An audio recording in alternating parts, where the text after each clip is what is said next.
آخرین برنامه شوخی‌های علاوالدین، اجرای ترانه عاشقانه و چند نقش مرکزی در یک نمایش با ثبت که خاص علاوالدین عبداللهیف، هنرمند مردمی تاجیکستان بود. این صحنه آخرین هنرمند در بینای تئاتر عطا محمد جانوف شهر باختر ثبت شده است.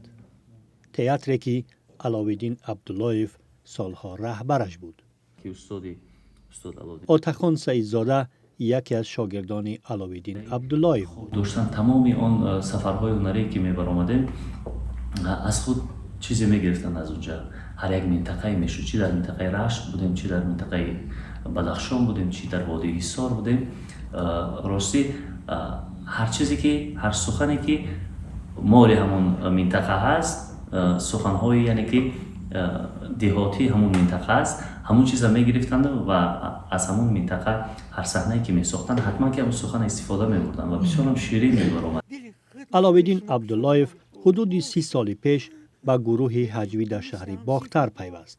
همون لحظه های وزنینی دشواری، یعنی بعد از جنگ برادرکش بود، ما یعنی که مقصد گذاشته بودیم که بین مردم رفتم، مثلا با سفرهای هنری خود یعنی که بین مردم برآمد کرده، با صحنه های هجوی خود دل مردم، روح مردم باید شاد کردیم. رسا 1 سال پیش رشته عمر علاوالدین عبداللهیف کنده شد. روشان شد بود، خانه آخرتشان بود. خیلی افسوس که از بین ما زود رفتن. هنرمند و هجومنگار شناخته تاجیک در شهر باختر زادگاهش فوتید. طبیبان سبب مرگ او را سکته قلب گفتند.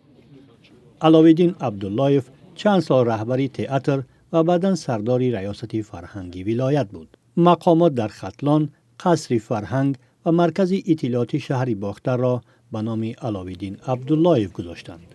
در حکومت باختر گفتند قرار مجلس وکیلان شهر روز 27 دکبر قبول شد.